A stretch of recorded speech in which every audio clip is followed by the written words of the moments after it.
வணக்கம் தோழர்களே, நான் சுந்தரவள்ளி. தமிழ்நாட்டுல விஜய் உட்கார்ந்தாரு, சாப்பிட்டாரு, கழுவுனாரு அப்படின்னு பல விஷயங்களை ஊடகங்கள் பேசிக்கொண்டே இருக்கின்றன. ஆனால் நடக்கிறது என்ன?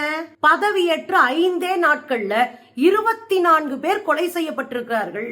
6க்கும் மேற்பட்ட பெண்கள் பாலியல் வல்லுறவு செய்யப்பட்டிருக்கிறாங்க. இங்க தெருவுல அவங்க கட்சியை சேர்ந்தவர்கள் கஞ்சா வளர்த்திட்டு இருக்காங்க. நீட்டுக்கு எதிராக போராடிய மாணவர்களை அடித்து நொறுக்கி ஒரு பெண்ணை ஆபாசப்படுத்தி அவர்களை கைது பண்ணி பசங்களுடைய சட்டையை கிழிச்சு அராஜக ஆட்டமாடி இருக்கிறது காவல்துறை. போராடிய பெண்களை திறன்னு ரோட்ல இழுத்துட்டு போய் அவ்வளவு அசிங்கமா நடத்தி இருக்கு இந்த விஜயோடைய காவல்துறை. நான் அறுத்து தள்ளிடுவேன், அப்படியே புடுங்கி நட்டுருவேன், நான் நட்டகமா நிறுத்திடுவேன்னு சொன்ன அண்ணன் அக்கா திரிசாவோட சிஎஸ்கே மேட்ச் பார்க்க போயிருக்கிறாரு. அடடா, தமிழ்நாடு என்னமா மாறி இருக்கு. என்ன நடக்குது தோழர்களே? இந்த கும்பல் சமூக வலைத்தளங்களை மீண்டும் மீண்டும் மீண்டும் பயன்படுத்தி பல கோடி ரூபாயை செலவழித்து மக்கள் மன்றத்தில் ஒரு பொய்யை விதைத்தார்கள். அதன் அடிப்படையில் தான் விஜய் ஏதோ தேவதூதன் போலவும் இந்த சமூகத்தை மீட்க வந்த போராளி போலவும் பிம்பம் கட்டமைக்கப்பட்டது. இது இன்னைக்கு நடக்குதா? இல்லை. 2014 மோடியை 3 ஐடி கம்பெனி 60,000 கோடி பணத்துல இப்படிதான் ஊதி ஊதி பெருசுனாக்குனாங்க. மோடி வந்தார்னா அறுத்து தள்ளிடுவாருன்னு சொன்னாங்க. மோடி தான் இந்த நாட்டுக்கு பாதுகாவலன் போய் சொன்னாங்க. அதன் அடிப்படையில் தான் 2014 மோடி வென்றார். அதைத்தான் இன்றைக்கு பயன்படுத்தி விஜய் வென்றிருக்கிறார். அப்புறம் தெருவில் நின்னாரு, தினந்தோறும் ஆளுநர் வீட்டுக்கு போய் காலில் விழுந்து பார்த்தாரு. கடைசியில திமுக கூட்டணியில் இருக்கிற கட்சிகள் தான் தமிழ்நாட்டை பாதுகாக்க வேண்டும் என்கிற நேர்மையோடு, விஜய்க்காக இல்ல, விஜய காப்பாத்துறது நம்ம நோக்கம் இல்ல, தமிழ்நாட்டை பாதுகாக்கிறது நம்ம நோக்கம், அதுக்காக போய் ஆதரவு கொடுத்துட்டு இன்னைக்கு நீட்டுக்கு எதிரான போராட்டத்துல திமுக, விசிக்கு, இன்னொரு பக்கம் கம்யூனிஸ்டுகள் அத்தனை பேர் சேர்ந்து போராட்டம் நடத்திருக்காங்க. தமிழ்நாட்டை பாதுகாக்க என்ன வேலையெல்லாம் செய்ய வேண்டியிருக்குன்னு பாருங்க. இதுல இன்னொரு அதிர்ச்சி தகவல் என்ன தெரியுமா தோழர்களே? 24,000 வாட்ஸ்அப் குரூப். இந்த 24,000 வாட்ஸ்அப் குரூப்ல விடாம பொய் செய்திகளை பரப்பி கொண்டே இருக்கிறது. அதுல ஒண்ணு டிஃபன் பாக்ஸ். டிஃபன் பாக்ஸ்ல சாப்பாடு கொண்டு வந்து முதலமைச்சர் அலுவலகத்துல சாப்பிட்டு சாயந்தரம் போனாரு. இதெல்லாம் உலகத்திலே நடக்காததா? இது என்னங்க? இதுல கொண்டாட என்ன இருக்கு?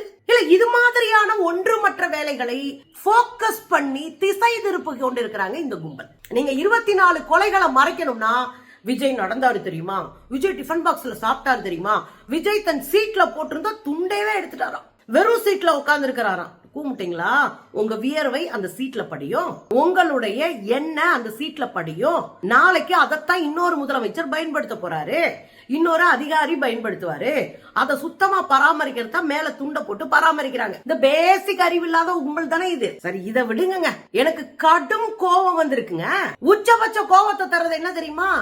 ராதன் பண்டிட் அப்படின்னு ஒரு ஆளுக்கு தலைமை அரசியல் ஆலோசகரை போட்டானுங்கள. அப்புறம் நம்ம எல்லாம் பொலேர்னு போட்டதுல அந்த ஆள் பதவியை புடுங்கினாங்க. அந்த ஆள் ஒரு ஜோசியக்காரன். உட்காந்துக்கிட்டு உங்களுக்கு புற்றுநோய் வந்துச்சுன்னா ஆஸ்பத்திரிக்கு போகாதீங்க, உங்களுக்கு கிரகம் சரி இருக்கான்னு பாருங்க. இந்த கோயில்ல போய் புற்றுநோய் வந்தா ஆஸ்பத்திரி தான் போகணும், நோய் வந்தா ஆஸ்பத்திரிக்கு போறதா சயின்ஸ். இந்த டுபாக்கூர் கும்பல் என்ன பண்ணுதுன்னா மக்களை திசை திருப்பி நம்ப வைக்கிற அயோக்கியத்தனமான வேலையை செய்யுது. இந்த ஆளுதான் தலைமையில ஆலோசனை சொல்லக்கூடிய அரசியல் செயலாளர். என்னையா அது? அந்த ஆள் அடிச்சு வெளியே பத்தி விட்டோன்னு வச்சுக்கோங்க. அந்த ஆள் நேத்து பேசியிருக்கிறாப்ல. விஜய் எல்லாம் தமிழ்நாட்டு தலைவர் இல்லைங்க. அப்புறம் தமிழ்நாட்டுக்கு தலைவர் கிடையாது, இந்தியாவுக்கே தலைவர். விஜய் முதலமைச்சரா இல்ல, பிரதமர் ஆகிற தகுதி உடையவர். அது சொன்னா மட்டும் பத்தாது. அப்புறம் ஒண்ணு சொன்னாப்ல, விஜய் தமிழ்நாட்டு முதலமைச்சர் சின்ன பதவிங்க, அவரு இந்தியாவுக்கே பிரதமர் ஆகிறது மட்டும் இல்ல, உலகம் முழுக்க இருக்கிற பிரச்சனைகளை சால்வ் பண்ணுவாராம். பொண்டாட்டி பிரச்சனையை தீர்க்க முடியல அண்ணன் விஜயால, பிள்ளைங்களை நடு ரோட்ல நிப்பாட்டி இருக்கிறாரு, தோழியோட உல்லாசமா போய் கிரிக்கெட் மேட்ச் பாக்குறாரு. இவரு உலக பிரச்சனை எல்லாம் தீர்த்துருவாராம். அதுவும் அமெரிக்கா ரஷ்யாவுக்கு இடையில இருக்கிற பிரச்சனை தீர்த்துருவாராம். இந்த ரத்தன் பண்டிட் சொல்றாப்ல பாருங்க. இதுல எனக்கு ஒரு குழந்தை ஒரு கேள்வி கேட்டிருந்தாரு. ஒரு 2 குழந்தைங்க ஒரு கேள்வி கேட்டாங்க. எனக்கு ரொம்ப கஷ்டமா இருந்துச்சு. ஒரு துப்புரவு பணியாளர்களுக்கான ஒரு வண்டி நிக்குது, அதுலதான் உணவு எடுத்துட்டு போய் கொடுப்பாங்க. தூய்மை பணியாளர்களுக்கான உணவு, காலை உணவு கொடுக்கிற ஒரு திட்டத்தை தமிழ்நாடு அரசு, அதாவது ஸ்டாலின் அரசு செஞ்சிருந்தாங்க. அந்த உணவை எடுத்துட்டு போய் அவங்க கொடுப்பாங்க. அவங்க சாப்பிட்டு வேலையை தொடர்ந்து செய்து 11-12 மணிக்கு மேலதான் வீட்டுக்கு போவாங்க. ஏன்னா அவங்க அதிகாலையில வந்துருவாங்க, வெறும் டீயை குடிச்சிட்டு பட்னியா கடந்து வேலை செஞ்சுட்டு இருப்பாங்க. அவங்களுக்கு காலை உணவு திட்டத்தை அறிமுகப்படுத்தினாரு. அந்த திட்டத்துல முதலமைச்சர் ஸ்டாலின் அவர்களுடைய முகம் கிழிக்கப்பட்டிருக்கிறது.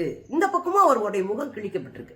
இத பார்த்து அந்த குழந்தைங்க சொல்றாங்க, அப்பா ஸ்டாலின் நல்லது தானப்பா செஞ்சாரு, அவருடைய முகத்தை ஏன்பா இப்படி கிழிச்சு வச்சிருக்காங்க, அப்படி என்னப்பா கோவம் அவங்களுக்கு அப்படின்னு 2 குழந்தைங்க கேக்குறாங்க. பாருங்க பாருங்க, ஸ்டாலின் நல்லதுதானே செஞ்சாரு, கிழிச்சு வச்சிருக்காங்க போட்டெல்லாம், பெருக்கிறவங்களுக்குலாம் அப்படின்னா அவங்களுக்கு கோவம். அப்பா அவங்க அவங்களுக்கு எப்படிப்பா கோவம், கிழிச்சுதான் போட்டுறாங்க நாய். அங்க பாருங்க, மக்கள்லாம் அப்படிதான் இருப்பாங்க. எனக்கு கடும் கோபம் இருக்கிறது காரணம் என்ன அப்படின்னா, SFI மாணவர்கள், இந்திய மாணவர் சங்கம், CPM கம்யூனிஸ்ட் கட்சியினுடைய மாணவர் அமைப்பு, இந்திய மாணவர் சங்கம், நாங்கெல்லாம் அதுலதான் மாணவர் சங்க தலைவர்களா வளர்ந்தோம். அரசியல்ல இவ்வளவு ஸ்ட்ராங்கா கட்சி மாறி காசுக்காக, பழைப்புக்காக, பதவிக்காக இங்கிட்டு அங்கிட்டு ஓடாம தெளிவா நிதானமா ஒரு இயக்கத்தோடு நின்று களமாடுவதற்கு காரணம் எங்களை மாணவர் சங்கத்துல வளர்த்துட்டாங்க. அந்த மாணவர் சங்கம், இந்திய மாணவர் சங்கம், நீட்டுக்கு எதிரான நேத்து போராட்டம் நடத்துறாங்க. நீட்டுல இந்த வருஷமே என்ன நடந்து போச்சு, 7 பாஜக காரன் கைது செய்யப்பட்டிருக்கான். என்னையா பண்ணா 30 லட்சம் ரூபாய்க்கு கொஸ்டின் பேப்பரை வாங்கி தெரு தெருவா விநியோகம் பண்ணி எல்லாம் காப்பி அடிச்சு எழுதியிருக்கானுங்க. இதனால இது வெளியே வந்து இந்த தேர்வே நிறுத்தப்பட்டிருக்கு. அதாவது நீட் தேர்வு நிறுத்தப்பட்டிருக்கு. திரும்ப திரும்ப நம்ம சொல்றோம், நீட் தேர்வு பணக்காரர்களுக்கான படிப்பாக மருத்துவத்தை மாற்றக்கூடிய அயோக்கியத்தனமான தேர்வு, இதை உடனடியாக நிறுத்த வேண்டும் என்று நிறைய போராட்டங்களை நடத்திய ஒரு மாநிலம் இருக்குன்னா அது நம்ம தான். தனியாக ஒரு கமிஷன் வச்சு என்னென்ன பிரச்சனைகளை மாணவர்கள் எதிர்கொள்கிறார்னு ஒரு அறிக்கையை வெளியிட்டு இந்தியா ஃபுல்லா அதை வந்து ஒவ்வொரு மாநில மொழியிலும் மொழிபெயர்த்து கொடுத்தவங்க நம்ம தான். அதற்கு எதிராக பல போராட்டங்களை, சட்ட போராட்டங்களை நடத்தினவங்க நம்ம தான். நேத்து அதே தப்பு நடக்குது. திரும்ப மாணவர்கள் பலிகடா ஆகுறாங்க. உண்மையிலே படிச்சு 2 வருஷம் 3 வருஷம் ஆயிரக்கணக்கில் லட்சக்கணக்கில் பணத்தை செலவழிச்ச மாணவர்கள் தெருவில் நிக்கிறாங்க. பாஜக காரன் எவ்வளவு அழகா உள்ளடி வேலை பார்க்கறான், கோவம் வராதா? மாணவர்கள் போராட்டம் நடத்துறாங்க. ஒரு காவல்துறையுடைய வேலை என்ன? அந்த மாணவர்கள் போராட்டம் நடத்தினாங்கன்னா அந்த போராட்டம் முடிகிற வரையும் காத்திருந்து அவர்களை கைது பண்ணி மண்டபத்தில் அடைப்பீங்க, அதான பண்ணுவீங்க. ஆனா நேத்து என்ன நடந்திருக்குன்னா, அங்க இருக்கிறவங்கள அடிக்க ஆரம்பிச்சிருக்காங்க. போராடிய மாணவர்களை அடிச்சிருக்காங்க. 2வது அவர்கள் சட்டையெல்லாம் கிழிச்சிருக்காங்க. பெண் மாணவர்களே, அதாவது பெண் போராளிகளே, அவங்க போராடுறாங்களா ஆபாசமா தொட்டிருக்கிறாங்க ஆண் காவலர்கள். ஏதோ விஜய் வந்தா அறுத்து தள்ளிடுவாரு. நீங்க இந்த போலி இன்ஃப்ளூயன்சர்லாம் முதல்ல வாங்க. யார் நீங்க? என்ன அரசியல் தெரியும் உங்களுக்கு?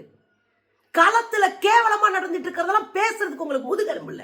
ஏன்னா காசு பொறுக்கிற கும்பல் நீங்க. அந்த மாணவர்கள் அவ்வளவு ஆபாசமா வந்து போலீஸ்காரன் நடத்திருக்கான். இன்னொரு பக்கம் மாணவர்களுடைய சட்டையை கிழிச்சு ஒரு பெண்ணுடைய கன்னத்துல அப்படியே குத்தி இருந்திருக்கிறாங்க. அந்த குழந்தை என்ன வழியில இருந்தாங்களோ அப்படியே காயத்தோட ரத்த வழிய போராடிட்டு இருக்கிறாங்க. யாருக்காக? அவங்க அப்பா அத்தாளுக்கா? அவங்க வீட்டுக்காகவா?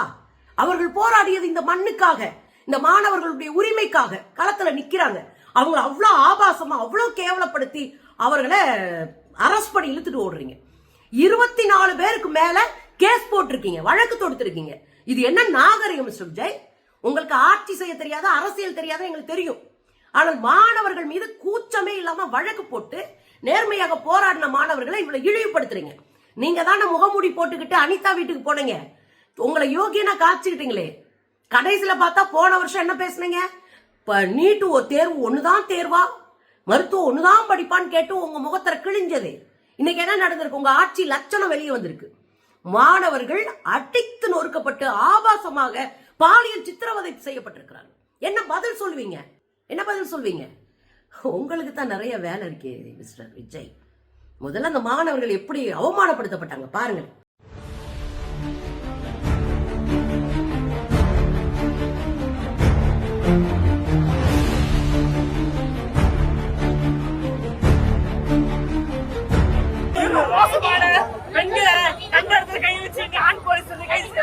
இது மட்டும் இல்லாம உள்ள அடிச்சு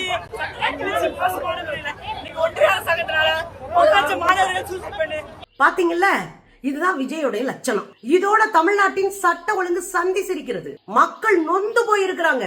வீட்டை உடைச்சு உள்ள போய் திருடுறான், பட்ட பகல திருடுறான். பட்ட பகல பக்கத்து வீட்டுக்கு போன பெண்ணு கொலை செய்யப்பட்டு பக்கத்து கிரவுண்ட்ல புதைக்கப்பட்டிருக்கிறான். இந்த 5 நாள்ல தமிழ்நாடை கதை கலங்கி போய் கிடக்கு.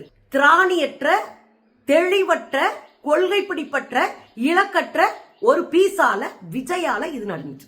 அதுல அடுத்தவன் குற்ற செயல ஈடுபடுறதெல்லாம் இருக்கட்டுங்க, இவங்க கட்சிக்காரங்க. வீட்டுல ஒரு பையன் கஞ்சா வளர்த்திருக்கான் புது வண்ணாரப்பேட்டையில. சென்னையில கஞ்சா செடி எதுனா நான் சாமி கூட வளர்த்தேன்றான்.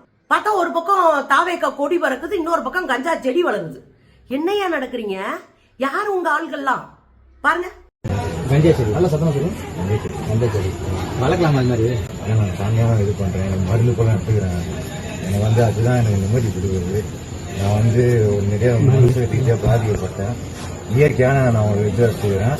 அதனால எனக்கு வந்து நான் இது பண்ணி நான் எதுவும் யாருக்கும் என் மேல இது அக்யூஸ் இல்ல, கிரிமினல் கேஸ் இல்ல. அது வளர்க்கறது அஃபென்ஸ் தெரியுமா? அதே மாதிரி கஞ்சா யூஸ் பண்றது அஃபென்ஸ் தெரியுமா?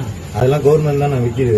அவங்கள சரி, ஒரு பக்கம் கஞ்சா செடி வளர்க்குறீங்க, இன்னொரு பக்கம் நடுராத்திரியில ஒரு கணக்காரரை போட்டு அடிச்சிருக்கிறானுங்க தாவேக்கா கும்பல். திருவிடை மருதூர் அப்படின்னு தஞ்சை மாவட்டத்துல திருவிடை மருதூர் இருக்கு. அங்க ஆடுதுறைன்ற பகுதியில ஒரு பாத்திரக்கடை நடத்துறாரு ஒரு அண்ணா. அவர் பேர் கோடீஸ்வரன்.